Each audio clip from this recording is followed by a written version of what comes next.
Good morning, folks. Ariel and Burley over here at Nyth, and Burley's being a little cuddly. Today I want to talk about internet when you are off-grid. First, real quick, I use off-grid as the standard Webster's dictionary definition of not connected to any public or private, utility systems such as power, water, sewer, etc. Some people, I occasionally get these comments from folks who are like, how can you be off-grid? You're on YouTube, etc.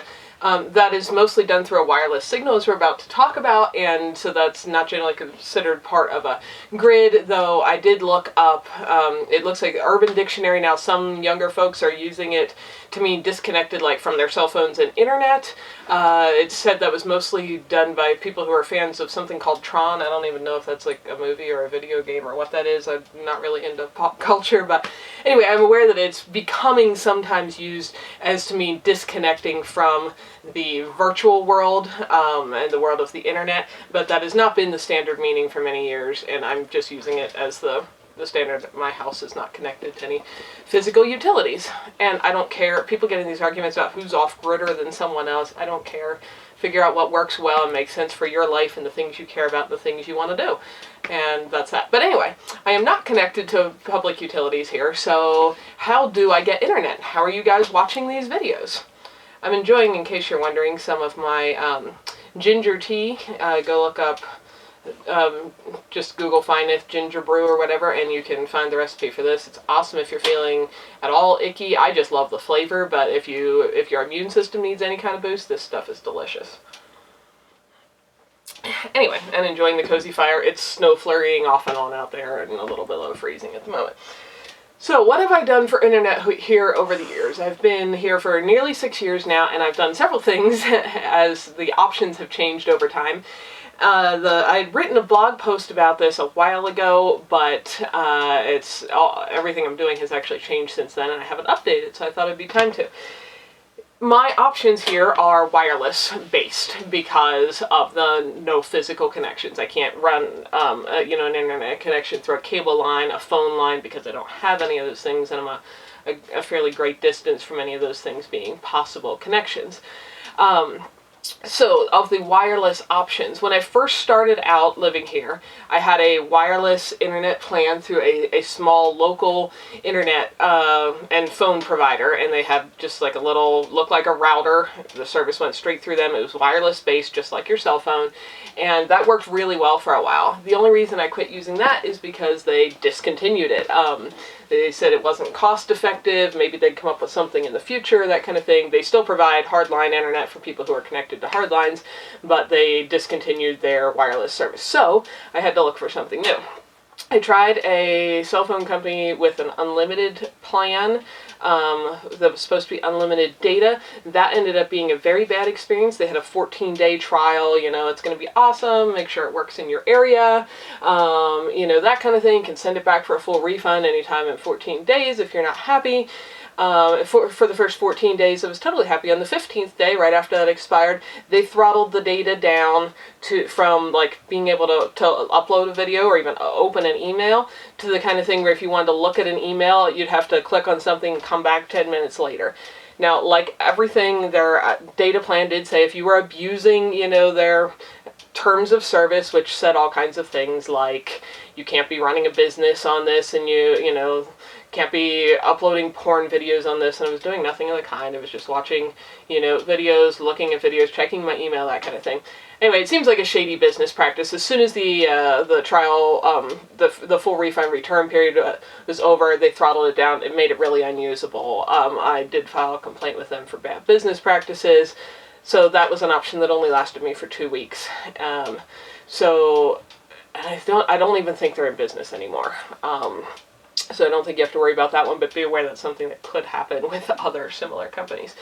So then next I went with, thanks to some of you subscribers, I became aware of an option that was available at the time and is no longer through Verizon to use a 3G hotspot with an unlimited plan. It was very inexpensive per month, and it was limited to 3G, and that was slow. That's partly why most of my video uploads that I've been doing for years, it takes, because my cameras shoot in, HD quality, they take anywhere from 10 to 24, 30 hours to upload on my slow connections. So you guys are almost always seeing things about 24 hours behind real time, because by the time I shoot it, put it together, it's barely hopping up on the couch in case you're wondering, and get it uploaded, it's usually a day later. So you're about a day behind real time. So that worked fine though. I used that for a long time until Verizon made that option unavailable. So then I was again looking for something new. The only thing I could find at the time was to buy a data plan through Verizon, and that's, so my cell phone is this. I have an old flip phone. This is what I use for making phone calls and occasionally sending text messages. I love this thing. This does not do internet. It doesn't do anything like that. It is awesome because my phone plan through Red Pocket is $19 a month. I have unlimited phone calls and texting. My phone is nearly indestructible. I carry this around in the woods. I carry it around in my garden. I've gotten it wet. If you do break one, you can buy new ones of these, usually on eBay for like $10, $11. It's not going to break your bank. So there are many reasons I like to use this as my actual phone. And I do not want or care to have a smartphone as my phone. But this does not do internet for me. So, through Verizon, I've got their little MiFi hotspot, like this guy, that just connects to the internet. Their plans, Verizon's plans, are pretty expensive compared to anybody else on data, but for quite a few years, they were the only provider that actually had cell service in my area. So I'm tucked up in the mountains here, and that does limit a whole lot of possibilities. The only option other than cell-based would have been to have a satellite-based. I have never met anyone who's had satellite-based internet who was not permanently frustrated with it. You almost can't find a single good review of companies like that. Plus, there's complications with having signed 2-year contracts when you have a house on wheels and don't know if you're going to be in the same spot in 2 years. So anyway, satellite was not a good option for me. So that really left me with just cell phone. And once I was looking at just cell-based, Verizon for quite a few years was the only one that had a cell signal in my area. I would even have to warn guests if they were coming over, or friends or something, if they'd never been to my place, that if they couldn't find it, they'd have to backtrack up the road till they got a cell signal so they could call me and I could talk them through it, because if you're close to my house, there was no signal unless you had Verizon. That has changed over the years as various companies have expanded their coverage, and now I do have multiple options. So for a while, I used this. It cost me like, I think it was about, by the time you do all the tax and fees, something like $90 a month, which was more than I was really caring to be spending, but without that I wasn't able to do videos and such for you guys. So that's what I did for quite a while. Gave me my internet option, and again, everything is called unlimited now, and everything has limits. But anyway, it was their unlimited plan where I had 15 gigs of high-speed data, and after that everything was slow. So that really crowded my ability to upload videos. So I would often, if I had one done, if I went to town or something where you could pick up like a library Wi-Fi connection, would try to upload something quick while I was there. It was workable. It was kind of a pain in the ass. Then, thanks to one of you guys who actually let me check with their phone, that I did in fact have a solid signal at my house. If you pull up the coverage maps for any of these cell companies, like where my house is sitting currently in the mountains here is like right on the borderline, when they're like, the bright red area is everywhere we have service, and this gray area we don't. I'm like on that borderline edge of those where those lines meet. So anyway, I was able to verify that Sprint now does have service here, and they have much, much better plans, price-wise and data amount-wise. So, but they don't offer any real good options that I was happy with having just like a dedicated hotspot like this, which is my preference actually, because I don't care for internet on my phone. I have a laptop. I use it for so much photo and video editing that there's no way I'm ever going to do on a smartphone. That just is not what I want to do. It may work great for you, and I know tons of people out there doing all of this just from a smartphone. What I actually have now is, this is an old iPhone. I bought it refurbished, old, and put it on Sprint's unlimited plan, which comes with, again, all the plans are unlimited. They're one that, they call them all unlimited. They're one that comes with the option to use the phone as a hotspot. I do not use this thing as a phone, not ever. I don't carry it. it has a phone number. I couldn't even tell you what it is. Nobody else has the number, etc. This is basically translated into being my dedicated hotspot. I could carry this if I wanted to. I just, for all the reasons I explained, I like this thing as my actual phone. So this has been working really well. I use that as I just turn it on when I need to upload something or check on something on the internet, and I forget what their data limits are. It's like 50 gigabytes, I think, of high speed, and then they would slow down for about the same price as Verizon was doing, 15 and then a slowdown. I've never hit the 50 limit.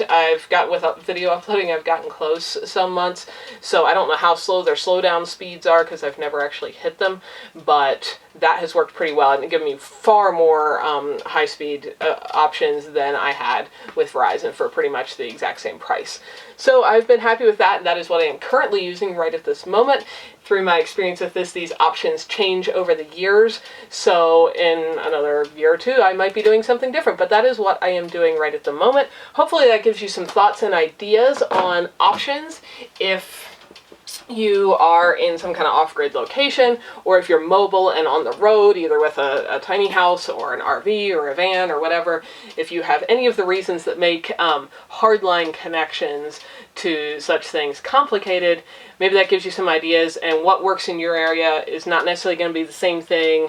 And if you live in a more populated area near a bigger city, there's a whole lot more options, and a whole lot of them are less expensive. I've had lovely people suggest all kinds of things. Hey, try this one, etc. And when I go to their check where we cover almost everywhere kinds of maps, and put in my location and say, oh, I'm sorry, we don't currently offer service in your area. So just be aware of that. In addition to the ones I've mentioned, if you're closer to more populated areas, there probably are a lot more, and they're probably a lot less expensive. And this is all based in the US. I'm not personally familiar with options in Europe and Asia, but I do know from my friends who travel a lot that there are a whole lot better, faster, and far less expensive options available in those areas. The U.S. is lagging behind even a lot of countries in Africa on that kind of infrastructure, but that's the way it is right now. So that's what I do. That's what works here. That's how you guys see these videos, and how I see your comments and reply to you and all of that stuff. And hopefully that is helpful for somebody and answers the questions of, but how do you get internet if you're off-grid? And even addresses a little bit the, but you're on the internet, you can't be off-grid question. Again, I don't care who's off-gridder than anybody else. This is the setup that works for me. I'm physically located a significant distance from hardline public utilities, and so I don't have any of them, and it works great for me. Make the decisions that work best for your goals and your area and what is available and your budget and all of that stuff. Anyway, hopefully that is a little bit helpful for that. If you got any questions I failed to answer, please ask down below. I think I pretty well covered that, so you all have a lovely day. Burley and I have got some work to go do outside. The sun is shining between the snow flurries, and I love it's the perfect temperature for working outside. I spent a whole lot of the day working for somebody else in their woods yesterday. It was just above freezing, snow flurrying.